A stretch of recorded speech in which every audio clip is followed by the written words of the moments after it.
Are you planning a trip to Japan and want to unlock insider tips from a native speaker? Welcome to a riveting journey where we unravel the enigmas of the Japanese language and customs that will add a dash of authenticity to your upcoming visit. In this enlightening video, we'll take a deep dive into the heart of Japan, guided by a native speaker who will share some closely guarded secrets. From the subtle art of greeting to the intricate rituals at temples and shrines, from the exciting dining etiquette to navigating your way when lost, we'll cover it all. These are not just tips, but keys that will unlock the door to a more enriching and immersive experience. So buckle up, language enthusiasts and travel aficionados, as we embark on this fascinating journey. Stay tuned to discover some exciting secrets that will enhance your trip to Japan. Our first tip involves greetings, an essential aspect of Japanese culture. Now, picture this: you're strolling down a bustling street in Tokyo and you bump into a local. How do you greet them? In Japan, it's all about the bow. But wait, it's not just any bow, it's a slight bow. Yes, it's as simple as it sounds. Just slightly bend at the waist, keeping your back and neck straight. This small gesture carries a lot of weight in Japanese society. It's a universal signal of respect and politeness.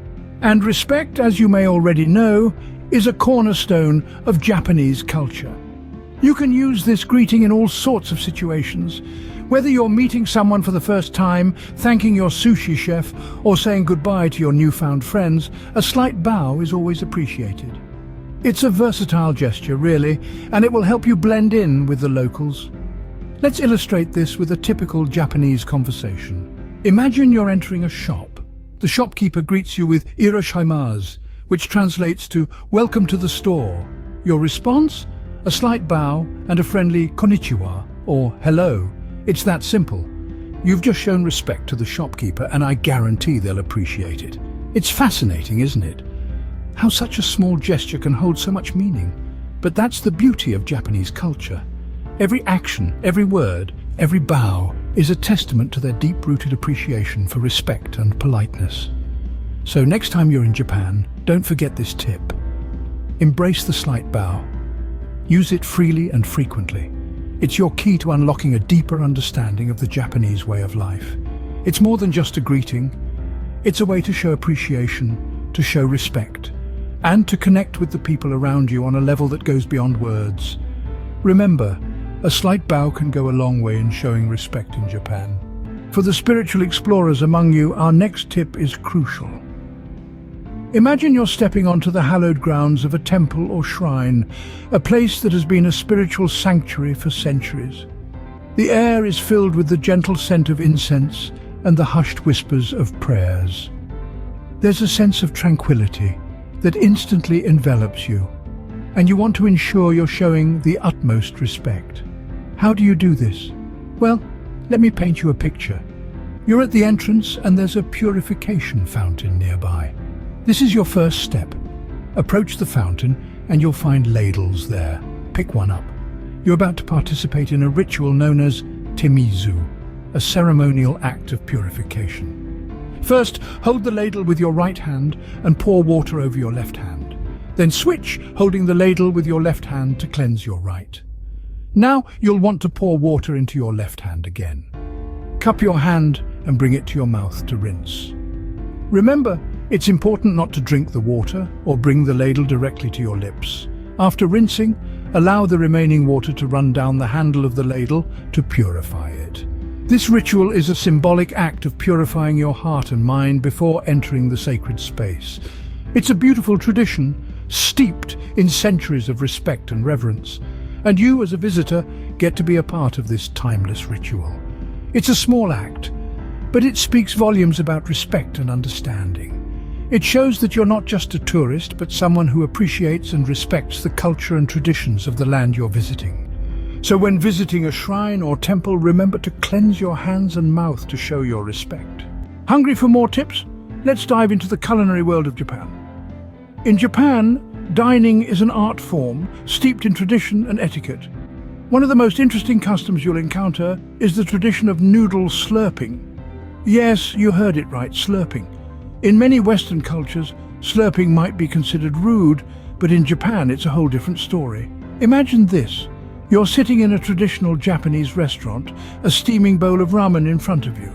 The aroma of the broth fills the air, the noodles glistening enticingly. You pick up your chopsticks and then you slurp, loudly. This isn't just acceptable, it's encouraged. Slurping your noodles in Japan is seen as a sign of enjoyment.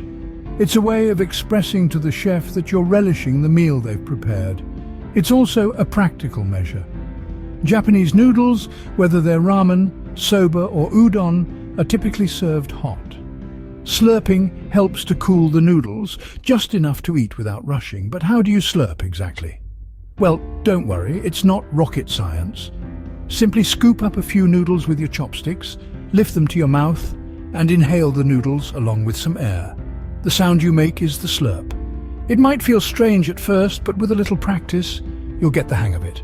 It's also worth mentioning that not all foods are meant to be slurped. Sushi, for instance, is savored in silence. So it's a good idea to observe the people around you and follow their lead.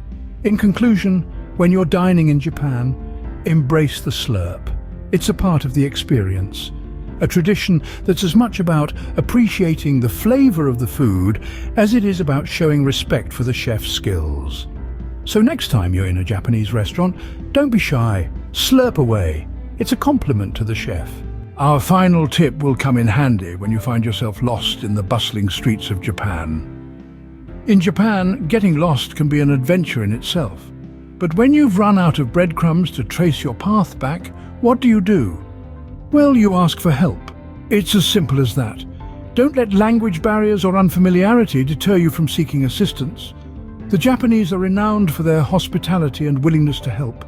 You'll often find that people go out of their way to guide you, even if it means walking with you to your destination. Imagine this scenario. You're wandering around Tokyo's labyrinthine subway system and you can't find your way to the famous Tsukiji fish market. You could ask for help like this: Sumimasen, Tsukiji Shijo wa doko desu ka? This means, excuse me, where is the Tsukiji fish market? Remember to start your question with sumimasen, which means excuse me. This little word can open many doors, and in this case it could lead you to the freshest sushi in town. However, it's worth noting that not everyone you encounter will be fluent in English. But don't worry, Japanese people are patient and will often use gestures or maps to help you understand. So, even if you're not confident in your Japanese skills, a little effort goes a long way.